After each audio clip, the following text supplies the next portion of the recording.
All right, time for another DrivePhysics.com, debatephysics.com also, which I'll emphasize. And unfortunately, people won't engage in some sort of reasonable debate about why they are so resistant to accepting that the current theory is incomplete or insufficient, really. Not good enough.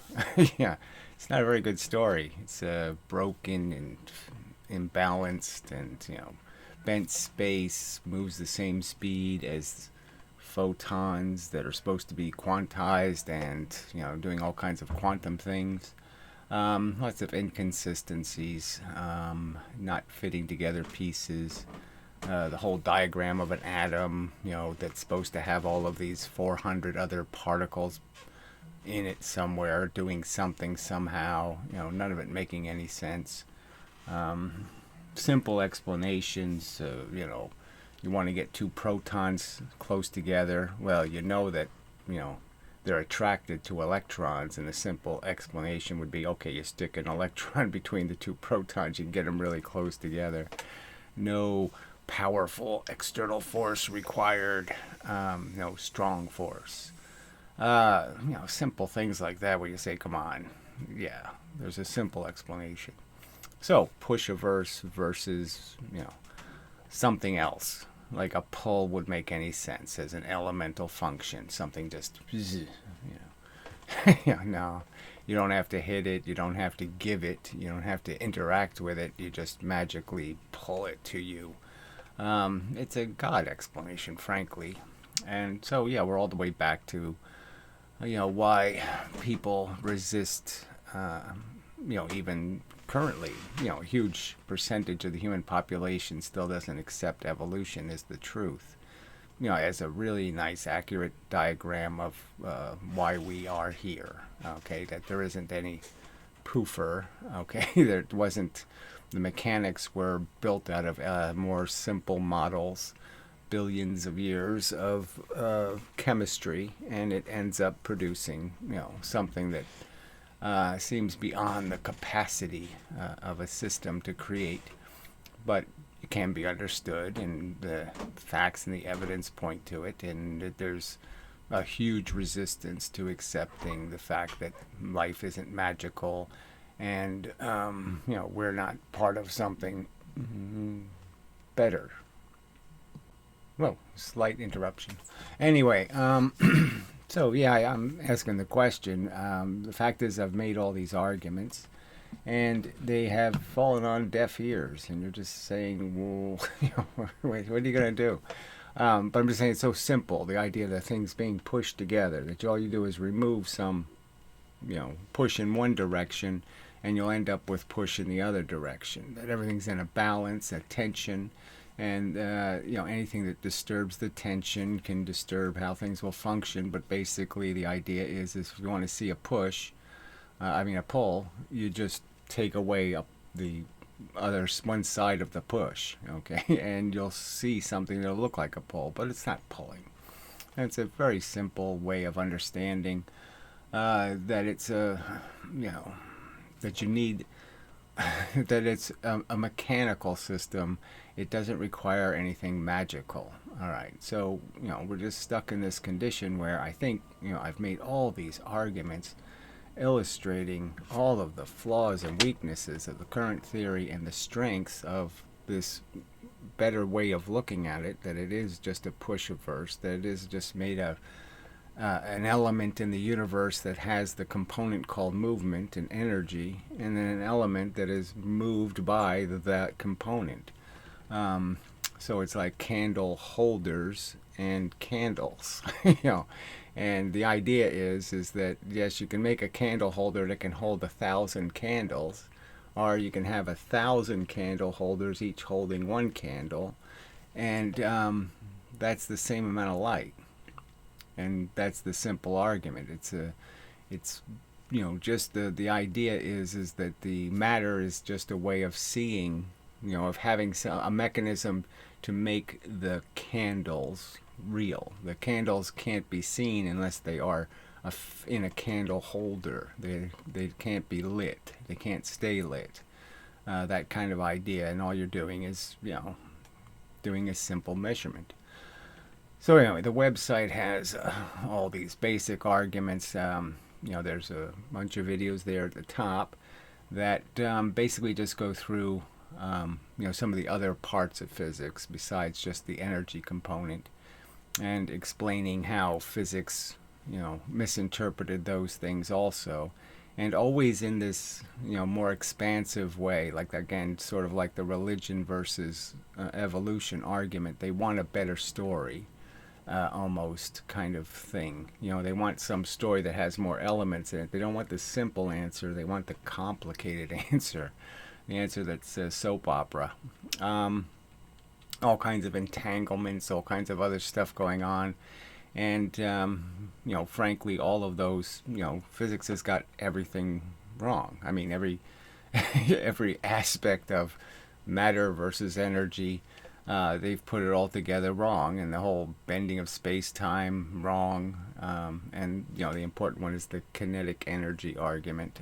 Important in terms of it being so easy to illustrate that it doesn't work. It doesn't make any sense. To create this artificial notion that because one candle holder can hold 1,000 candles, that it has 10,000 times the light, when no, it just has the same light that 1,000 candle holders with one candle has. It's the same number of candles.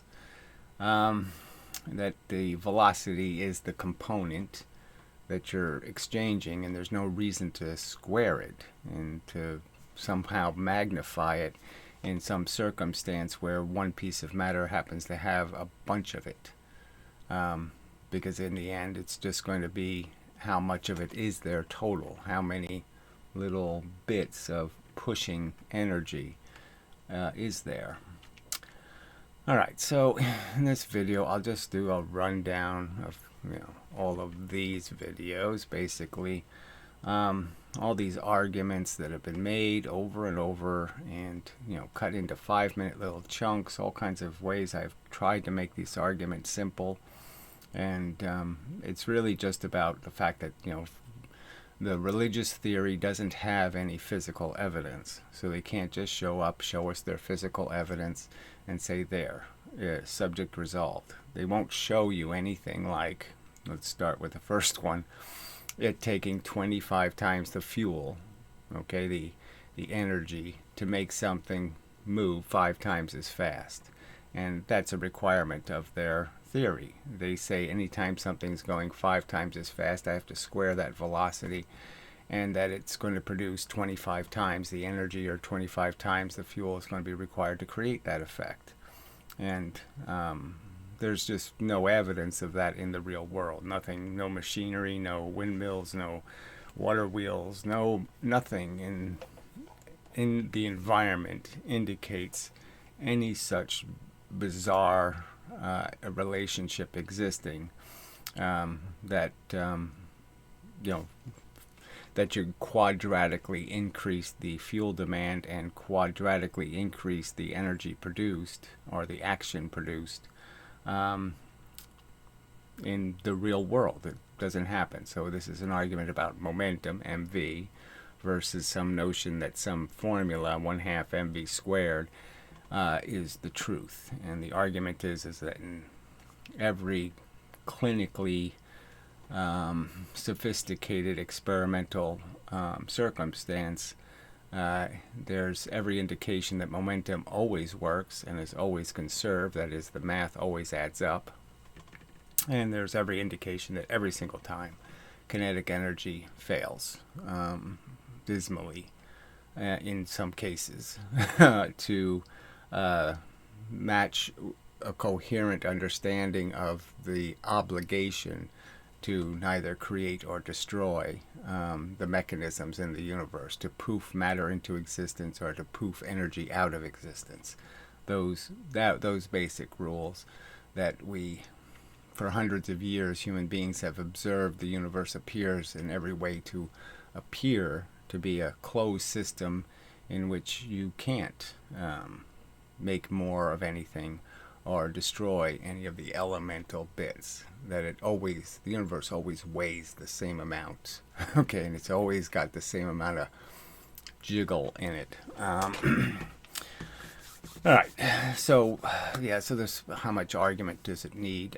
So the simple point is that yes, if you can take an electric motor or some other system, you can measure how much electricity goes in, and physics just won't do the simple experiment and see how fast they can spin something. And obviously, it doesn't take 25 times the electricity to spin a motor 5 times as fast. It's just 5 times.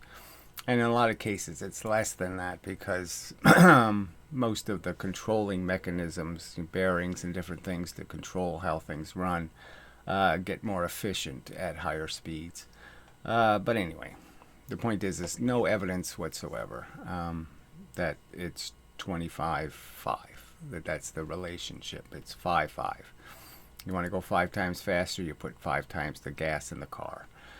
Kind of that simple. All right, then there's the lever argument. Okay, guess I can get rid of this in case I need to draw. Which is, just this simple truth that if you take a balance, a gravity balance, and you put a 4 mass on it at one location, so you have 4 times 1, and you put a 1 mass, 4 times the distance. Okay, so now you have a 4 times 1 again, right?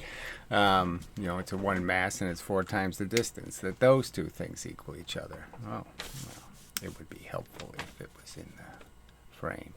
And so the lever's telling you that that's the truth, okay? That there's a one-to-one relationship between mass and velocity. That this will move 1 unit of distance, in a unit of time. This will move 4 units of distance, 4 times the velocity, and that those two things are equal to each other. Now, it's also shown in gravity, which is related, to this same function.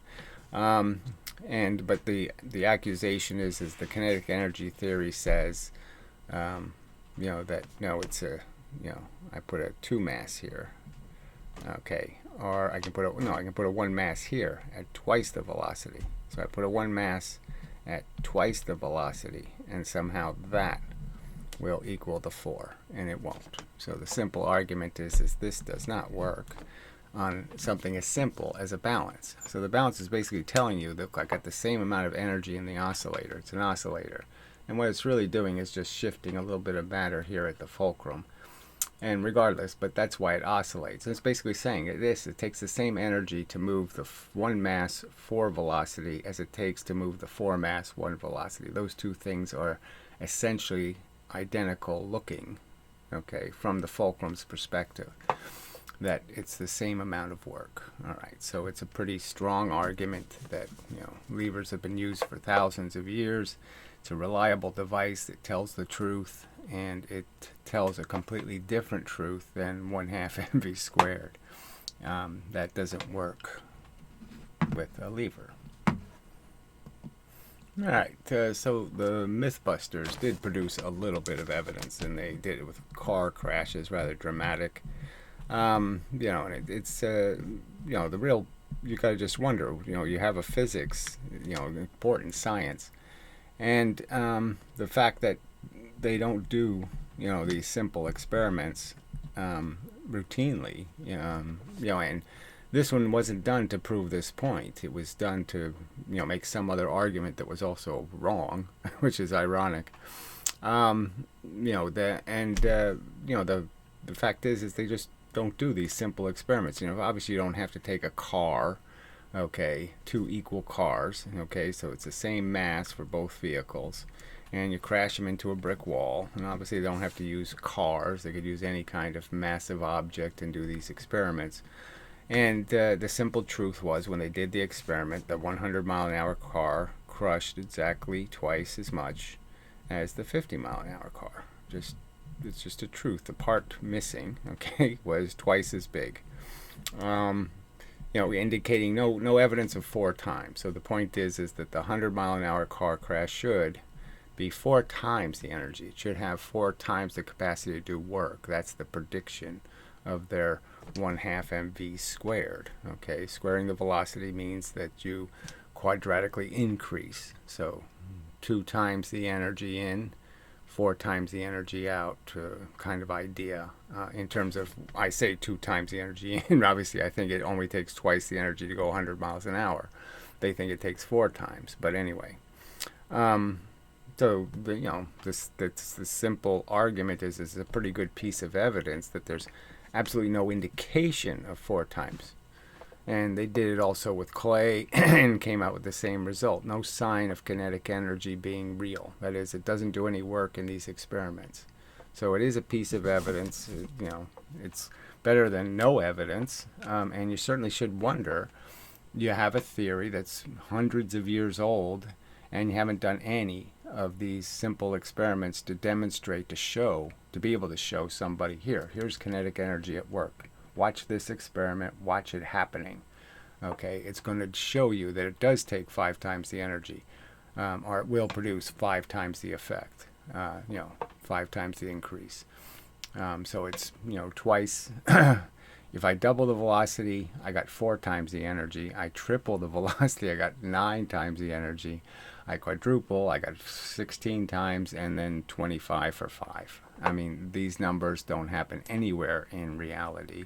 And I really shouldn't make any more argument than that. I mean, it's such a failure of your God theory to sit there and say, well, yeah, there's absolutely no evidence that it's actually true, and yet you're claiming it. I mean, this is worse than, some expectation that I should see Jesus walk on water, because this is so simple. I mean, you should be able to show this if it happens. The experiments you have to do aren't complicated at all, and it's the fact that they haven't done them, should bother you. Okay, yeah, a lot. All right, so the next one is the 5 and 2. Yeah, so there's so many of these type experiments you can do, but the idea is that you have a 5 mass going 10 velocity, and on the conversely, you have a 10 mass going 5 velocity. So it's really just an argument again about numbers. You have 10 masses, all with a little candle, 1 candle, and then you have 5 masses with 2 candles, twice the velocity. And so the simple argument is as to how much energy do you have, how many candles do they actually have, and the argument is kind of simple, that they have the same. 5 times 10 is the same as 10 times 5. It's the same amount of energy. And the fact is, if they would do this simple experiment, just to have the tug of war, tie the 2 things together, all right, and have them run out of rope, it'll demonstrate that, yes, there's the same pulling power on both sides. They can do the same amount of work, same horsepower, same capacity to move things in the universe, to spread the light. They have the same amount of money, you could argue. They just have it in different denominations. You could say this one has 50 cents in dimes and this one has 50 cents in nickels. It just doesn't matter. It's the same amount of money. And so there's so many variations on this experiment, but the simplest one that they have done over and over again, and they're not convinced by their own experiment, right? They've done it over and over again, and it doesn't scream to them, hey, we got a problem with our theory. All right, so you have the 5 mass going 10, and you just add 5 mass to it very gracefully. So you very gracefully combine the 2. You could have it bang into it and connect. There are lots of ways. But the fact is if you drop it, the fact is you're adding the connecting energy from gravity. So you're not taking velocity away, banging things into each other. Instead, you're using gravity to connect the 2 objects, so you're not stealing any of the linear velocity. It's essentially the same argument as throwing something, and the fact is you can throw something this way, and gravity adds motion in the other direction without stealing any of this way.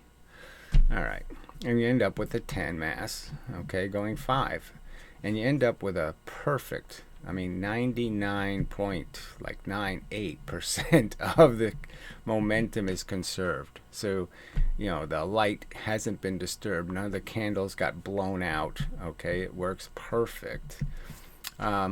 And the fact is the kinetic energy theory says you lost now 50%, at least 50, okay, maybe more, of the kinetic energy is missing.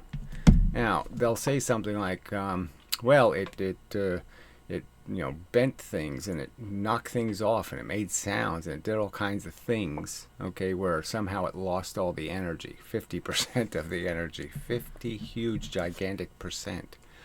And they won't show you that, though. They won't show you any increase in temperature. They won't show you any place that the energy leaked out of here. That somehow this union caused a huge loss in energy, but they won't show you any of it. They won't show you where it went, how it's escaped into the environment, none of that. So in both circumstances, it's a simple enough experiment.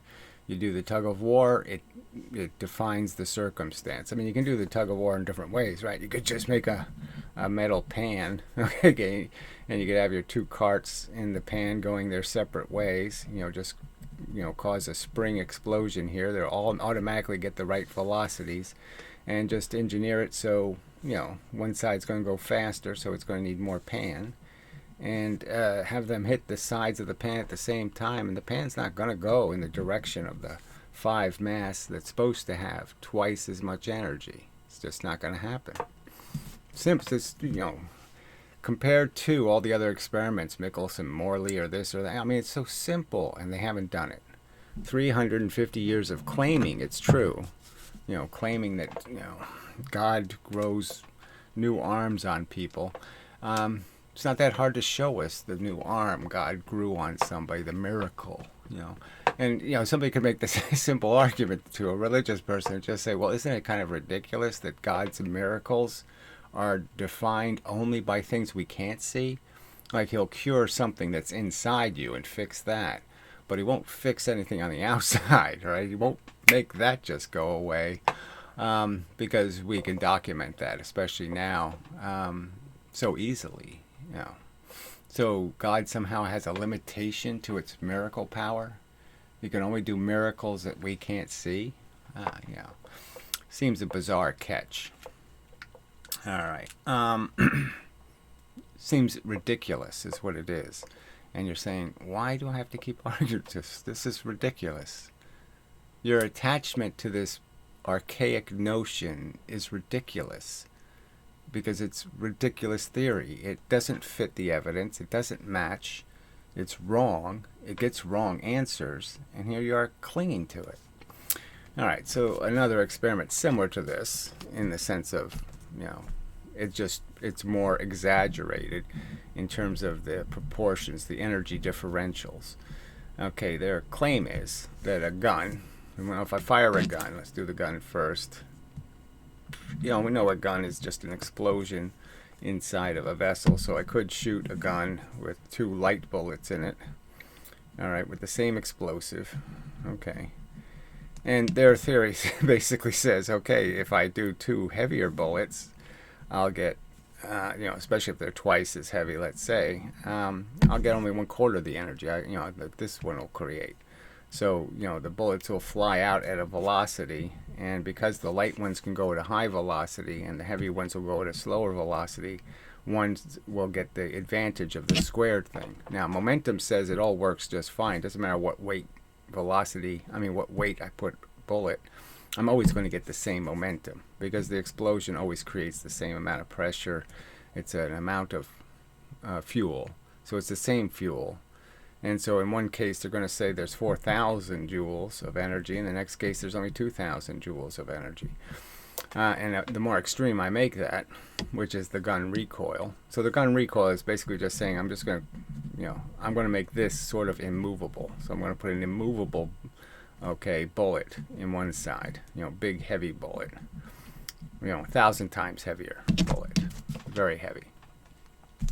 And now I shoot the gun, and momentum says, yes, the recoil of the gun and the momentum of the bullet will be the same. The MVs will work out fine. Perfect conservation. But the kinetic energy will say the gun recoil has 2 joules of energy, and the bullet has 2,000 joules of energy. A gigantic disproportion. So clearly nowhere near consistent with one of the holy rules, right? You have these 10 commandments and you have to conserve. And so Newton wrote these 3 laws. Now the third law says there has to be an equal and opposite reaction. Well, how is 2,000 on one side and 2 on the other side equal and opposite? I mean, obviously kinetic energy doesn't even follow one of the holy rules. I mean, there's rules about stuff, and this one doesn't even fit one of those basic 10 commandments. It's violating one of the 10 commandments of your own physics. And yet you still say, who cares? Right, those are conditional. There's no real principles or rules in our theory. They don't have to. It doesn't always have to. It's not a law, right? So they're called Newton's laws, but they're really not laws, and they're not even really rules. They're just convenient suggestions. When you feel like doing it right, do it right, but it doesn't really matter. So anyway, the ballistic pendulum just confirms with this nonsense, that there's twice, 2,000 times the energy in the bullet. So the bullet goes in with 2,000 joules. It hits into the ballistic pendulum. Now the momentum says, yes, it's whatever, 25 joules. Let's just say the momentum says, or 25 newtons, it doesn't matter. And what's going to happen is the ballistic pendulum is going to move, and it's going to come out like 22. So you're going to conserve most of it. 95% of the momentum you'll get in the ballistic pendulum. Now, the obvious thing you could say is that, yes, you're going to lose a little bit, but you're going to be moving this clay substance or gelatin or whatever you're using to slow the bullet down, to convert the energy. You're going to be moving that around in directions that aren't going to be the direction you're trying to collect.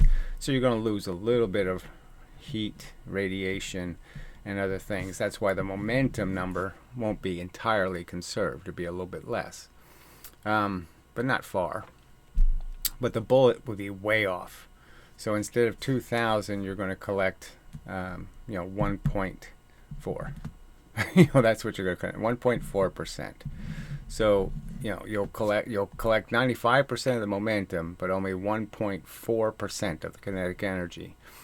And they'll just say, okay, there's 1,999 joules of energy stuck in the pendulum somewhere, radiating out of it, in some sort of way, a bunch of heat in there or something. But they'll never stick a thermometer in there and measure it.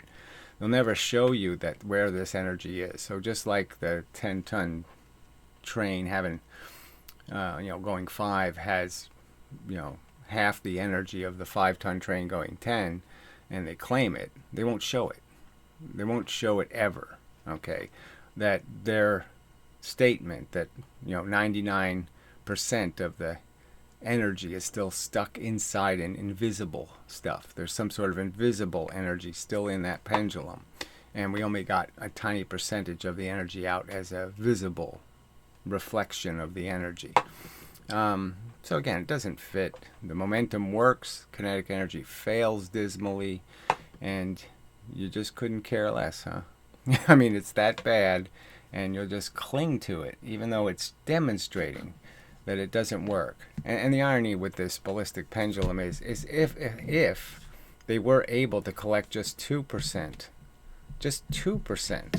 in the motion of the ballistic pendulum, then they'd be making free momentum.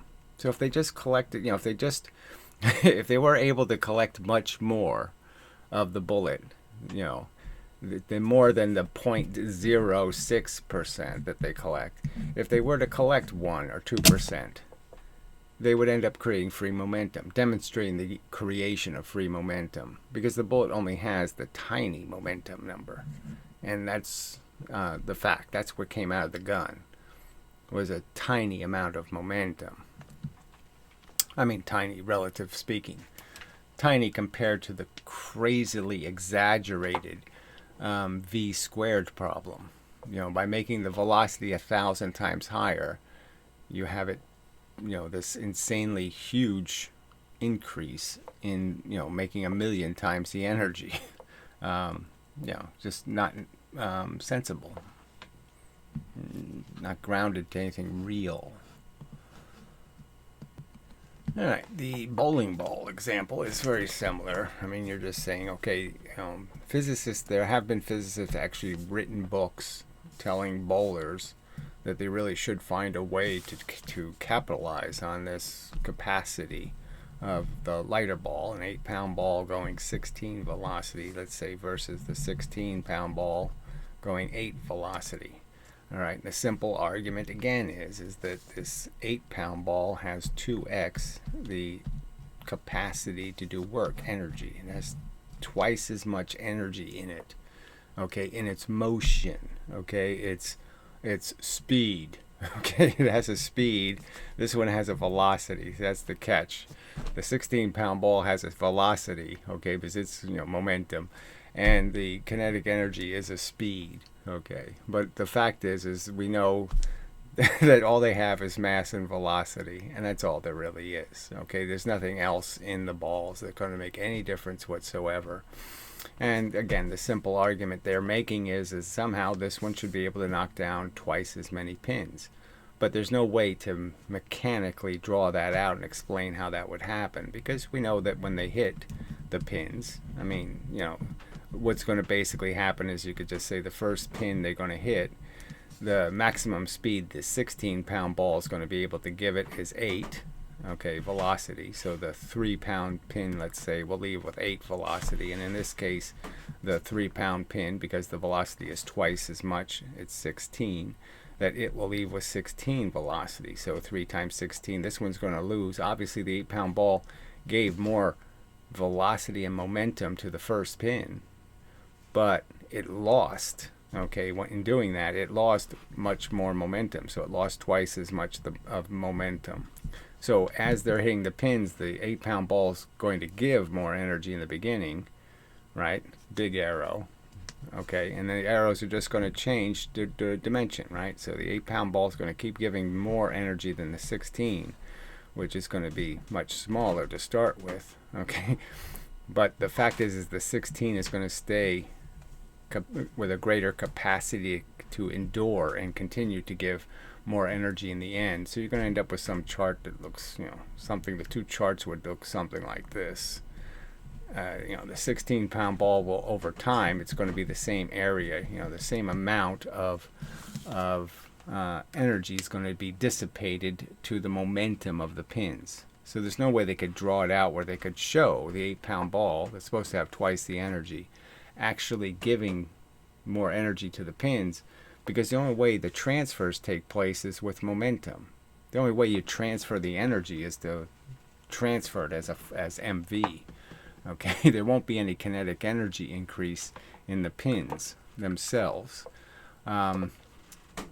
because their mass and velocity is going to be fixed. And so you can claim that the pins have more total kinetic energy, but the fact is they're not going to move with any more total energy. They're not going to be able to show you any of that energy again, because it's just going to be momentum. All right. So let's see, where are we now? So you can make arguments about water, obviously, and the fact that changing the speed of the water by having a nozzle or something, and saying that if I make the nozzle smaller and smaller and I reduce the amount of mass going through the nozzle and increase the velocity proportionally, that somehow I'm going to be making more energy, okay? And all you're making is a narrower beam of water, all right? But you're not going to move, say, a big object with that narrower beam any quicker. So it's not really any more total pressure. It's just that you've changed the profile of the pressure. You've taken something that was going to be spread over a whole large area and you've converted it into pressure in one small area. So now it's able to bore a hole, and it can do things that the big stream of water can't do. But it's not more momentum, and it's not more energy. It's not more total capacity to do real work. It's all you've done is converted the energy into a form that's more effective at breaking a surface or doing something else, taking advantage of chemistry and the physical dynamics of structures. And so obviously if I make something happen faster than something can deal with it, just like something happening in your life. If it happens faster than you can deal with it, okay, it breaks your life. Okay, but if it happens slowly over a period of time, if you have time to deal with it, then you can catch an egg and the egg doesn't break. It's that kind of simple stuff. If you can, change how the energy is exchanged over how much period of time, you change what its effect is. But it wasn't because it was more or less energy. It's just that you had more time, okay, to deal with the energy and transferring the energy. So obviously you can do a different kind of work, okay, with faster water, okay, but you can't do more work in terms of you can't move more total matter in the universe. All right. So the rolling argument is really a good one because it relates so directly to gravity itself. So in gravity, okay, when you are acquiring the force of gravity, which is 9.8 meters per second, okay, per 1 second, okay. The 9.8 is only in 1 second units. So there's no confusion here that you can't get more gravity than the time. Time is completely time dependent. If you don't spend time in gravity, you can't collect energy from the gravity. So it's not about how high you are. It's about how long a distance, in terms of time, how much time you are from the ground will decide how fast you're going to go when you hit the ground. And of course there's terminal velocity. But anyway, so you go 4 times the height. It's 4 units of gravity difference in the sense that you have 4 units of distance. And so this is 1 unit of time to fall this. Let's say it's 1 second. And then we're going to fall this distance, and it's only going to be 2 seconds. So even though it's 4 times the distance, okay, it's only twice the amount of time it'll take to hit the ground. So you're only going to be in the gravity 2 units. And it all works out fine, right? So this ends up being 4.9. I went through this in the videos. You go 4.9 meters in 1 second, okay?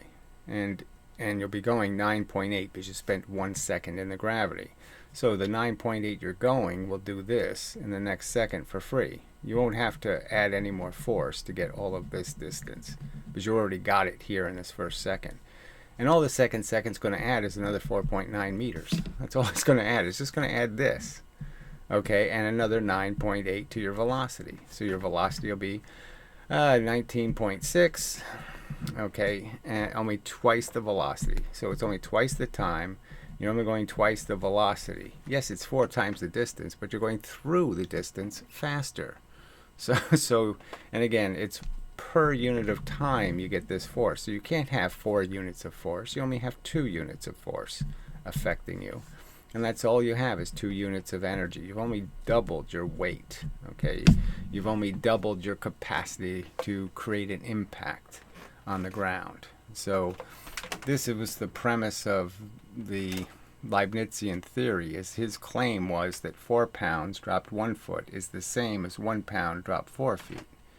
And they're not the same impact energy. And such a simple experiment, never done. So physics has never bothered to take a 4 mass and drop it 1 foot, and a 1 mass and drop it 4 feet, and show that it, makes a ball go up on a lever further, like the strong man hitting the hammer on the, ring the bell.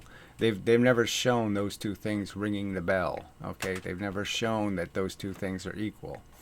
Because they're not, okay, and the lever says they're not, and the fact is, if you want, if a same mass is going to do 4 times, then it has to be, 16 times the height. It has to be in the gravity 4 times to increase the velocity by 2, and that's the rules. So rolling does exactly the same thing. So I could roll a ball on a surface, and the simple truth is that it will, twice the velocity, same mass. So they both have the same mass. I roll the ball twice the velocity. It goes 4 times the distance. Okay, so it seems like, wow, okay, that's the proof. It's 4 times the distance. But it didn't do 4 times the work. And the whole idea is the ball's going to go to a stop, which means We're just measuring how much energy was taken out of the ball, right? So we're collecting the energy it had. So twice the velocity, okay, and we're going to collect the energy. And the whole point is that, well, we already know what 1 unit of time looks like and 1 velocity looks like this. So the fact is it's going half the speed here, which is a clear indication that it's half the speed isn't halfway, that this isn't proportionally taking energy out of the ball. The ball's losing more energy here. 1/2 the energy is lost in this little section. Okay, 1/2 the energy is gone here, and only 1/2 was taken here. So obviously, the faster something's going, the less friction, and the slower it's going, the more friction with the surface. So it's just another gravity argument. The gravity is time dependent. This will be 1 second of time again. So only 2 units of time again. All right, 4 units of distance, only 2 units of time. All right, and what it got was 2 units of gravity. This one got 1 unit of gravity, 1 unit of time. And the gravity is what actually pushed the object into the surface to create the drag or the exchange of the energy. So if I drop something next to a surface, nothing happens because there's no force pushing it into the surface, right? So I don't lose any energy. I only lose energy when something's pushing into the surface. And so obviously when we put that in gravity, the simple argument is that the faster you're going, the less energy per foot you're losing to the gravity. So, and you can sort of understand that from just visually watching, they try to, make a car go as fast as they can, the speed of sound and such. And the fact is it turns more and more into just an airplane, okay? Because, the friction is so little, you don't gain anything from the wheels anymore, and you really just need a jet engine to push you across the surface because the friction wheels, the wheels aren't doing you any good. The faster you're going, the less the wheels are touching the surface, the less they can push you faster and faster. And the same is true for slowing down and all these things. But the point is that, yes, friction is variable. So thin ice is the simplest way to illustrate it. Is you can, if you walk slowly across thin ice, you crash through the ice. But you can slide across the ice quickly and you won't fall through. So if you can get across the ice quick, that means less of your weight was actually felt by the ice, and you didn't break the ice because less of your weight was felt, because there was actually less pressure per square inch on the ice. So the faster you go across the thin ice, the less likely you are to break it. I mean, that's such a common, everybody's experienced some portion of that in their existence, I would imagine, that they should be able to appreciate that, yes, this isn't linear, okay? The distance isn't a linear measurement of energy. The energy changed as the object changed its speed. The amount of energy taken away from the object changed. So yes, it's 4 times the distance, but it didn't do 4 times the work. It didn't have 4 times the contact with the surface. It didn't give the ground 4 times the jiggle. It only gave the ground twice as much. If you measured the heat, it would only be twice the heat here as there was here. That's it. Twice the distance, but only twice the heat in the ground. All right, I don't know if I need to. How far to go? Okay, so essential to any of the experiments that they actually do have is some understanding of how springs work. So that was sort of enlightening. So they always do their little gimmicky experiments by putting springs on objects and calling that elastic. Okay, that somehow they turn things that are already elastic into more elastic by putting a spring, okay, to mitigate the contact, to make it more bouncy when it doesn't need to be. Okay, so it's like putting springs on a Newton's cradle. You really don't need to because it works just fine without them. And the fact is they would only make things a mess. And one of the reasons is because springs are really good at collecting energy. So a spring will compress as you put pressure on it, no problem. It'll collect fast velocities, relatively fast. You can't shoot a bullet at a spring. and have much luck that it's going to work. It's going to just break the spring because you're putting the energy in faster than the spring can absorb it. And those are the rules, that you can't put energy into things faster than they can absorb it. And that's why things break. And breaking looks like work, but sometimes breaking doesn't take much energy at all. But anyway, the point with springs is that when they release energy, okay, that the lighter the object you put on the same spring compression, the less and less of all the energy you'll get out of the spring, because the spring is actually pushing, it's increasing velocity of the object, and then the object eventually leaves the spring. So at the point where the object leaves the spring, the problem is with lighter and lighter things, that speed increases higher to a higher and higher number, which means the spring is still moving very fast when the object leaves the spring, which means the spring is going to keep going and it's going to lose a bunch of energy and wobbling back and forth. So the lighter the object, the more energy you leave in the spring. And the heavier the object, the less energy, the less wobble that will happen afterwards, because it's a much slower velocity the spring is moving at. You haven't lost velocity-wise. The mass and velocity of the spring is much lower, therefore the spring has much less energy still in it.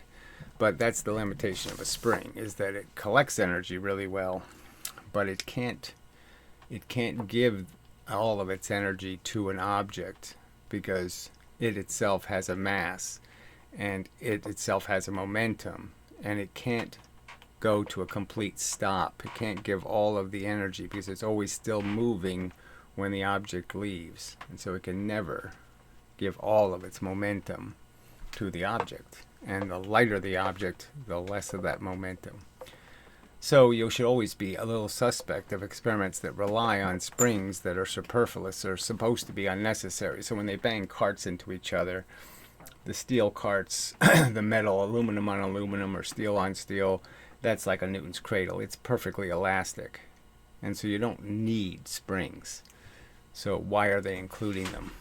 And I would argue they're including them because they create this distortion where the object that's moving with twice the velocity actually, okay, won't be going as fast as it should be going, because the spring still has a bunch of energy stuck in it. Alright, so I think that's enough of a video and such. Anyway, yes, it is interesting.